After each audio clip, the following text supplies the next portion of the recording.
ఏపీలోని కర్నూలు జిల్లా బస్సు ప్రమాద ఘటనలో సహాయక చర్యలు కొనసాగుతున్నాయి. గాయపడిన వారికి కర్నూలు జిల్లా ఆసుపత్రిలో చికిత్స అందిస్తున్నారు. ఇప్పటివరకు 20 మంది డెడ్ బాడీలను గుర్తించారు ఫోరెన్సిక్ బృందాలు. DNA పరీక్ష తర్వాత మృతదేహాలను కుటుంబ సభ్యులకు అప్పగిస్తామంటున్న హాస్పిటల్ సూపరింటెండెంట్ వెంకటేశ్వర్లతో మా reporter Balakrishna face to face. Kurnool bus ప్రమాద దుర్ఘటన తీవ్ర విషాదాన్ని నింపింది. ఇప్పటికైతే 20 మందికి సంబంధించిన డెడ్ బాడీస్ని బస్సులో ఐడెంటిఫై చేశారు. DNA శాంపిల్స్ మ్యాచ్ అయిన తర్వాత వాళ్లకు సంబంధించిన కుటుంబ సభ్యులకు అప్పగించడానికి అన్ని రకాల ఫర్దర్ ఫార్మాలిటీస్ అయితే జరుగుతున్నాయి. ప్రస్తుతం మనము సిచ్యువేషన్ చూస్తున్నాం. ఎవరైతే ట్రీట్మెంట్ కోసం ఉన్నారో 12 మంది వాళ్ళంతా కూడా ట్రీట్మెంట్ పొందుతూ ఉన్నారు. సో ప్రస్తుతం అయితే 4 హాస్పిటల్ ఉన్నారు. మిగతా వాళ్ళంతా కూడా ఇంటికి వెళ్ళిపోయారు. కావేరీ ట్రావెల్స్ బస్సు ప్రమాదానికి గురైంది. ఆ ప్రమాదం గురైన సందర్భంలో మనం క్లియర్గా చూస్తున్నాం. ఆ లిస్టులో అంటే కావేరీ బస్సు ట్రావెల్ అయ్యే ముందు హైదరాబాద్ నుంచి బెంగళూరుకు బయలుదేరే ముందు ఎంతమంది ప్యాసింజర్స్ ఉన్నారు, సో వాళ్ళు సీట్ నెంబర్ వైజ్గా వాళ్ళ డీటెయిల్స్ అన్నీ కూడా మన దగ్గర ఉన్నాయి. వాళ్ళతో బస్సు బయలుదేరే ముందు పటాన్ చెరువు నుంచి 8:30కు బయలుదేరుతుంది. అంబేద్కర్ స్టాచ్యూ అట్లాగే ఆనంద్ హోటల్ అక్కడి నుంచి బస్సు బయలుదేరుతూ ఉంటుంది. సో మొత్తంగా బస్సులో 42 మంది పైగా ప్రయాణికులు ఉన్నారు. అందులో 22 మంది బయటికి దూకారు. మిగతా 20 మందికి సంబంధించినటువంటి ఈ శాంపుల్స్ అన్నింటి కూడా కలెక్ట్ చేస్తున్నారు. కొన్ని సిచ్యువాలు ఒకవేళ బస్సు ఇన్సిడెంట్ జరిగినటువంటి దృశ్యాన్ని కనుక చూస్తే చాలా హృదయ విదారకంగా ఉంది. ఎందుకంటే సీట్లోనే కొలాప్స్ అయ్యి సీట్లోనే అస్థిపంజరాలుగా మిగిలిపోయినటువంటి మృతదేహాలు కనిపిస్తున్నాయి. చాలా హృదయ విదారకంగా ఉంది.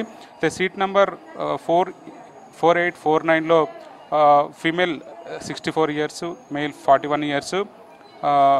సో పటాన్ చెరువు నుంచి వాళ్ళు బయలుదేరారు. ఇక సీట్ నెంబర్ L1లో అశ్విన్ రెడ్డి బీరంగూడెం నుంచి బోర్డింగ్ ఉంది, బెంగళూరుకు వెళ్తూ ఉన్నారు. ఇక సీట్ నెంబర్ 11లో సత్యనారాయణ గండి మైసమ్మ దగ్గర నుంచి బెంగళూరుకు వెళ్తున్నారు. వీళ్ళంతా కూడా వాళ్ళు వయా ఏ ప్లాట్ఫామ్ ద్వారా బుక్ చేసుకున్నారు అనేది కూడా మనకు ఈ లిస్ట్లో కనిపిస్తూ ఉంది. ఇంకా సీట్ నెంబర్ 18లో సుబ్రహ్మణ్యం, ఈయన కూడా బహదూర్పల్లి ఎక్స్ రోడ్ నుంచి బయలుదేరారు. So seat number L12U4లో Prashanth Gunasai, వీళ్ళు కూడా బెంగళూరుకి వెళ్తున్నారు. సో మొత్తం ప్రయాణికులంతా కూడా బెంగళూరుకే వెళ్తున్నటువంటి పరిస్థితి కనిపిస్తూ ఉంది. ఇంకా సీట్ నెంబర్ L7లో ఆర్గా ఉన్నారు. వీళ్ళు మియాపూర్ నుంచి అల్విన్ ఎక్స్ రోడ్స్ నుంచి బయలుదేరారు. తర్వాత seat number L11 Andoju Naveen Kumar, Vanasthalipuram నుంచి పికప్ పాయింట్ ఉంది, వీళ్ళు కూడా బెంగళూరుకి వెళ్తున్నారు. Seat number L5L6U5U6 Ramesh, Vanasthalipuram నుంచి పికప్ పాయింట్. సో వీళ్ళంతా కూడా అందరూ బెంగళూరుకి వెళ్తున్నారు. So L13 వేణుగుండ Chintal pickup point, ఆయన కూడా చింతల్ పికప్ పాయింట్లో జాయిన్ అయ్యారు ఈ బస్సులో. ఇక L17 శ్రీహర్ష నిజాంపేట్ ఎక్స్ రోడ్లో బయలుదేరారు. సో వీళ్ళంతా కూడా బస్సు లిస్టులో రిజర్వేషన్ చేసుకున్న లిస్ట్ ఇది. రిజర్వేషన్ చేసుకున్న తర్వాత వాళ్ళు బస్సులో బయలుదేరారు. L18లో శివ గచ్చిబౌలి పికప్ పాయింట్లో బయలుదేరారు. Gloria Ilsa U15.